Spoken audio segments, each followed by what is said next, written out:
my coffee. I love my coffee. Hey everyone, good morning. I was trying to think this morning, why am I doing this? You know, the thought came, why am I doing this? And I'm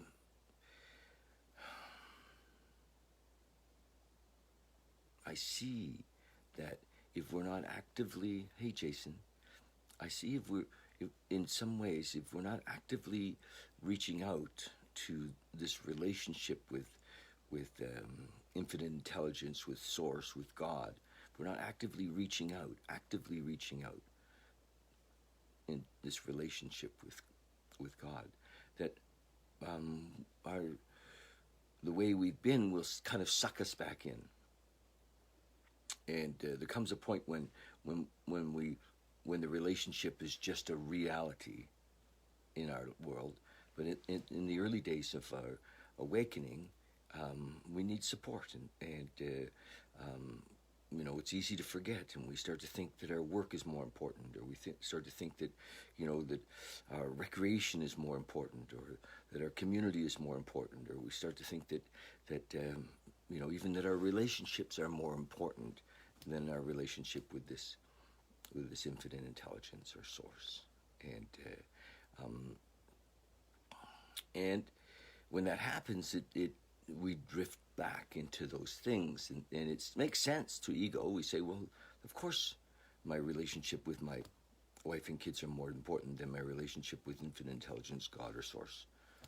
But no, for many of us, especially if we're addicts or alcoholics, that's not true. We can't actually ever really have a relationship with a loving, you know, deep, meaningful relationship with people if we don't have that relationship with God. So I guess that's why I read this, and it's and why I, you know, do the practices that I do, and why I've committed my life to helping others to find this way. So here we are together again. Thanks for popping in. It's May the 7th, and oh, by the way, if you really are interested in having a relationship with whatever you understand is you know, your God, helping others is so vital to that. No matter where you are in the process, having an honest concern for others finding their way into that relationship, and growing in the realization of the importance of that relationship. Because most of us have been brainwashed into an idea that making money, accomplishments, you know, clocking up experiences is what's important. So, not so. My friend Rick Beers. Hi, my friend. Love you.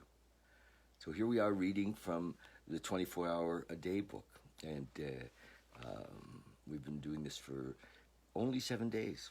You know, it's just kind of explaining the purpose of that for me, reading this to you. And so humbly I say, here we go. And thanks for dropping in. So this is May the 7th, thought for the day. This little book has a thought for the day, a meditation for the day, and a prayer for the day. And I haven't actually read it yet, so here we go. It starts with the thought for the day. It's very important, it says, to keep in a grateful frame of mind. Gratitude. If you want to stay sober, we should be grateful that we're living in a day and age when an alcoholic isn't treated as he often used to be treated before Alcoholics Anonymous was started. In the old days, every town had its town drunk, who was regarded with scorn and ridiculed by the rest of the townspeople. We have come into AA and found all the sympathy, understanding, and fellowship that we could ask for. There's no other group like AA in the world. Am I grateful? Yes, I am. So this was written in 1954-ish, maybe a little before. It was published in 54. And at the time, there weren't any other 12-step groups, really. that I know of, or maybe there was fledgling other groups for like NA and CA, but I think there were not very many other groups at the time that used the 12 steps for recovery. And hi, Nicola, hi, nice to see you. So when he wrote this, the 12 step were particularly for AA. Now there's literally hundreds of 12 step fellowships with like CA and Gamblers Anonymous and Emotions Anonymous, and there's so many people using these steps to awaken to their relationship with God. Period. It isn't really about quitting whatever it is that the symptom that we had of our spiritual malady. It really is always about developing this relationship. We were spiritually sick, and there was I call it the God hole. There was a missing piece in us, and we tried to fill it with relationship or food, and we're chasing the illusion of success that would fill it, and I only name the ones that I know personally, because I've done all of that. So awakened we've become, and here we are. So thought for the day: yes, I am grateful for the 12 steps. Oh, so it's such a simple, direct path to awakening. And then meditation for the day. God, I think it's in really small print. This is when I need my glasses. And God takes man's efforts for good and blesses them. God needs man's efforts. Man needs God's blessing. Together, they mean spiritual success. Man's effort is necessary. He cannot lean on his oar and drift with the tide. He must often direct his efforts against the tide of materialism around him. When difficulties come, man's effort is needed to surmount them. But God directs man's efforts in the right channel, and God's power is necessary to help man choose the right.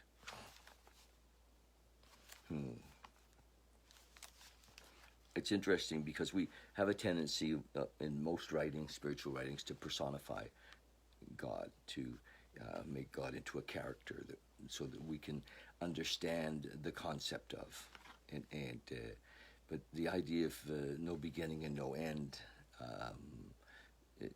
the omnipresence of God, the Alpha, the Omega, if He is anything, He's everything. It is really spoken of in the big book, but we do need, because if we don't kind of personify, the mind doesn't know how to grasp it. Hi, Jill. So, but I like to think of God's grace as being everywhere, and my action, my seeking or my prayer somehow has the potential to activate God's grace, and when I'm in the flow, as opposed to resisting the flow, God's grace will take me to amazing places, so much more amazing than I could have imagined in my mind what my life would have been, what I thought. So God's grace, I think, is the same as when they're speaking here, He's speaking of God's blessings. And then the prayer for the day: I pray that I may choose the right.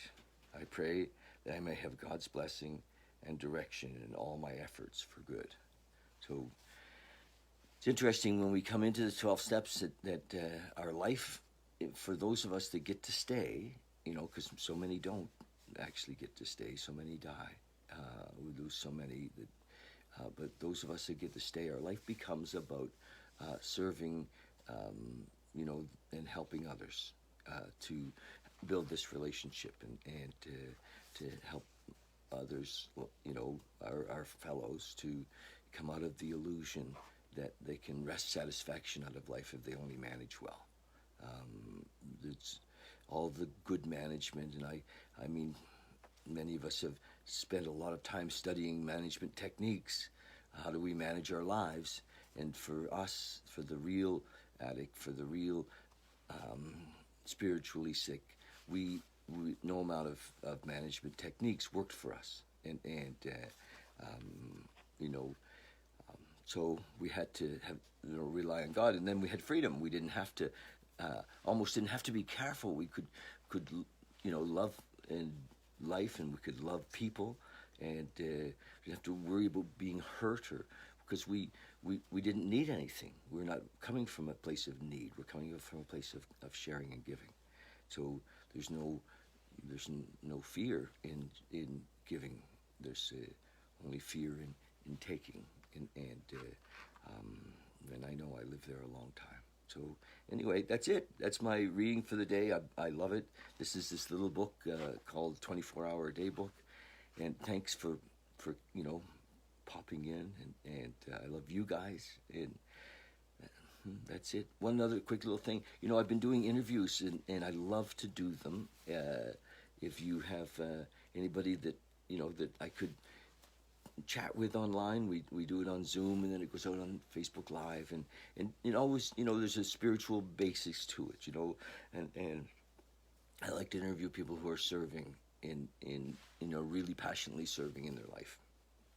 And gee, Rick, I think I'd like to. We should do one. We really should. And Jill, we should do one. Okay, love you guys. Talk to you soon. Have just a super day, and it's a beautiful day and a beautiful spring, and these are beautiful times. We don't know anything, right? Our mind imagines scenarios. We imagine scenarios, and just relax. God's got the helm, and we're just on for the ride.